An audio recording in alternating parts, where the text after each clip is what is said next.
And the best part is catching I.M.O, especially since they got a kill. But either way, he's not going to be falling behind in experience because they have this big stack available for him. As Mushi is constantly making that one go. Shadow Fiend, despite their kind of like half dual laning, is actually going to be just fine in experience and will keep up with God rather easily.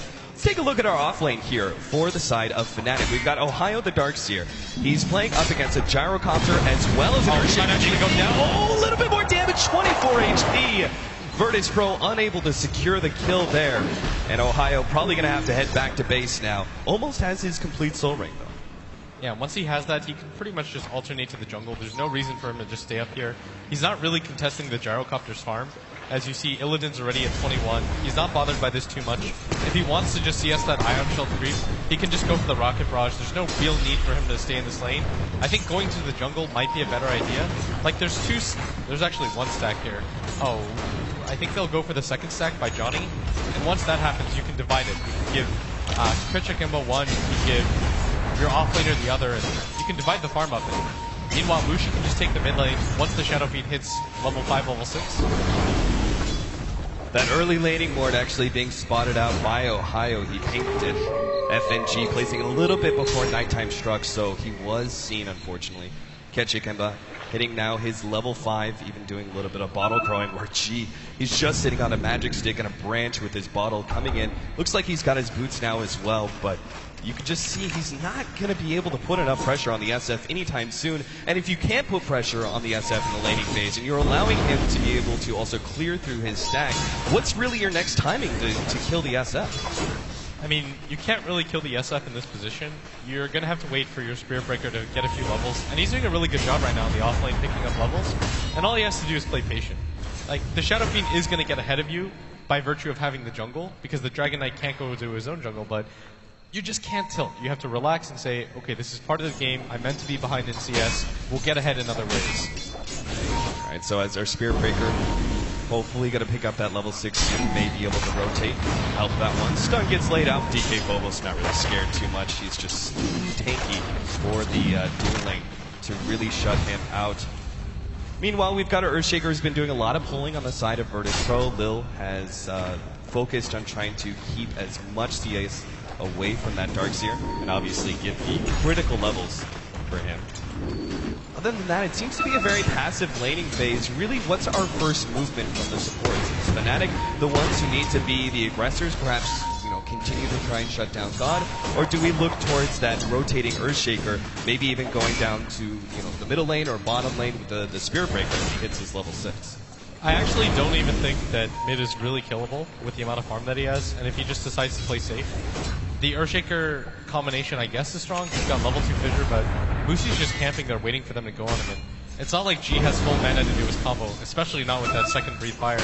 So they probably just have to kind of concede and say, okay, until the Spirit Breaker's willing to come in, we probably can't do anything. But this double damage might change things as DK Phobos sprints out of there with 58 HP, and they should be able to do some damage to this bottom tower, but he's still getting a lot of levels, considering the type of lane that he's against. He's almost level 6, compared to Ohio, who's only level 4. She's going to rotate to this top tower, take this tower really quickly, and I like this rotation.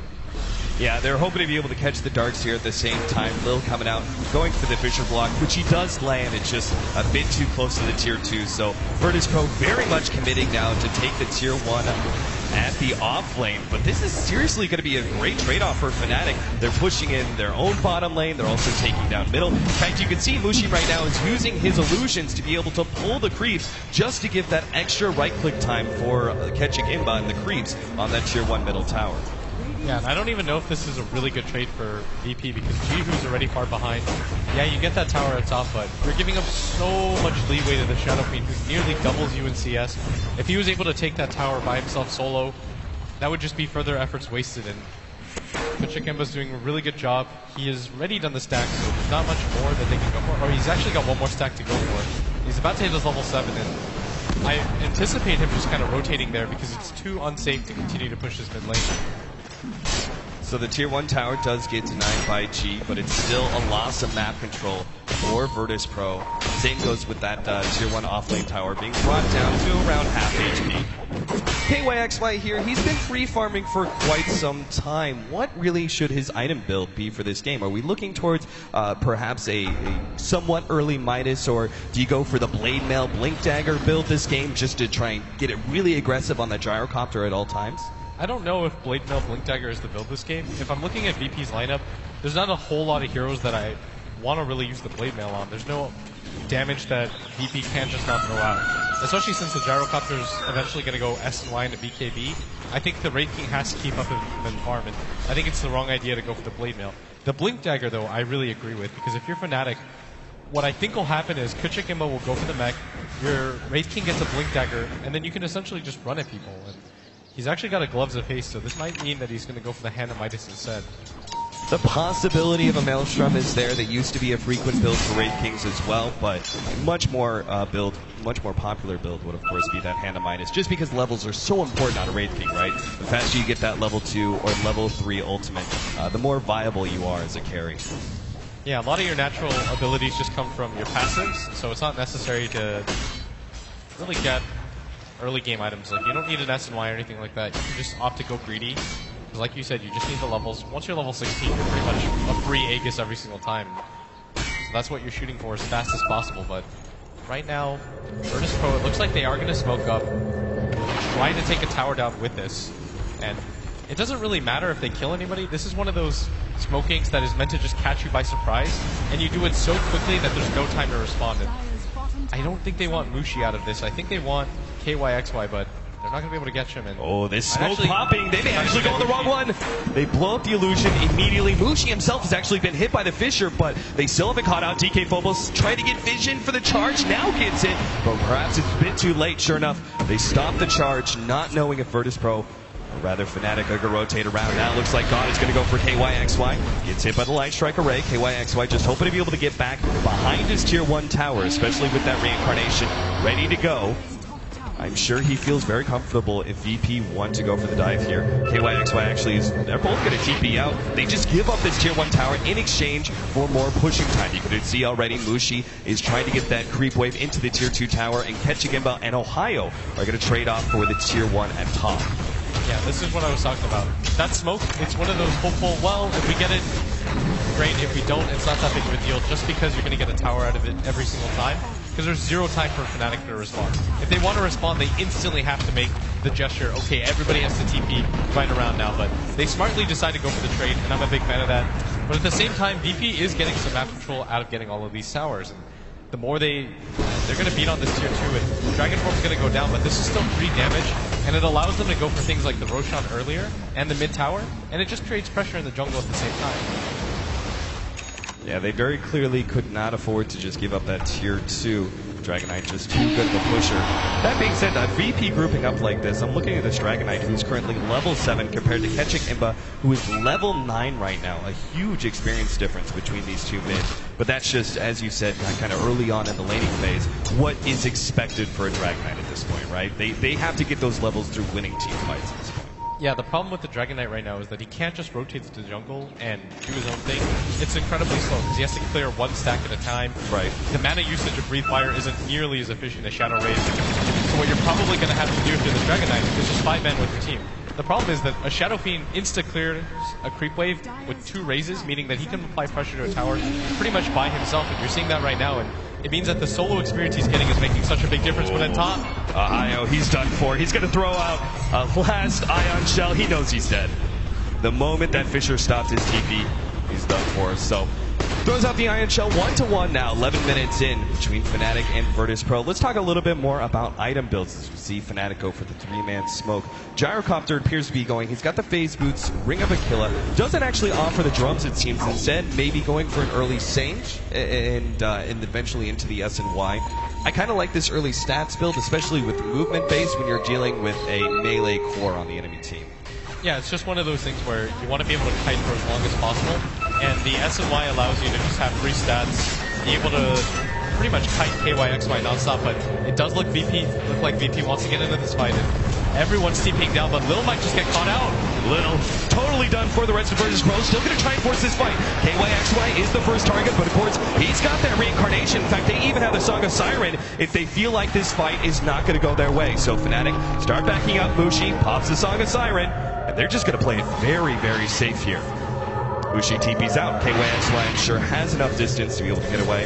And Fnatic, I think they just have the right idea through and through. Avoid team fights as much as possible. Try and split push, take towers where you can, and draw this game out. You do not want to be going into team fights against a Dragon Knight and a Gyrocopter this early on into the game.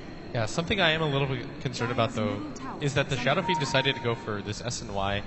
I believe he's not going for a mech or anything like that, so he's going to be pretty squishy in these fights, and that's something VP can take advantage of. They have a ton of stuns. The Rocket Barrage is still going to rip right through you, whether or not you have that SNY, and this Roche fight is going to be so crucial. They don't have the sleep or the Rain King ulti.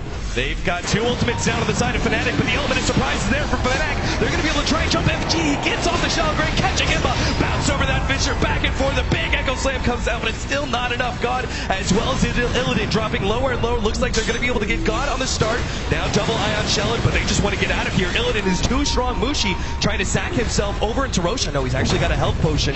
Interrupted by the Fisher. Now Mushi very much dead. DK Phobos, no, rather FNG gets the kill. Lil, he's going to be able to go for the stun, but KYXY trying to finish him off, needs a little bit more HP. Nice armlet targeting. Will be able to get out of that one. VP back themselves up, only losing the Dragon Knight in exchange for 3 on the side of Fnatic. It seemed like Fnatic, despite the fact that they had sort of that element of surprise with the smoke and going into that Roshan pit, VP were still too strong, and I think it was all about that read of both Song of Siren and Reincarnation being on cooldown.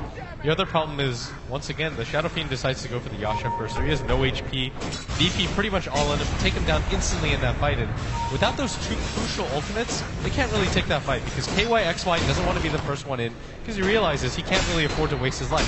He's 2-0-0, he's the highest net worth on his team after the Shadow Fiend, and it's not worth it for him just to die like that. At the same token, you don't have the Song of the Siren, so there's no real way to safely contest this without vision in. It looks like they're just going to walk right in, but again, they don't have either of these abilities, and they're going to have to be fast about it because Lil is going to get the stun. Goes in, he just called out, is coming in. Spirit Breaker bounces back, catching him, but perfect timing. He's going to pop the ultimate though, and DK Phobos gets eliminated by those two. KYXY on the front lines trying to toggle as best as possible surge, but not good enough. The SF goes down as well, and now Virtus Pro just looking for cleanup. Johnny's on his way out, the rest of the team trying to cover each other.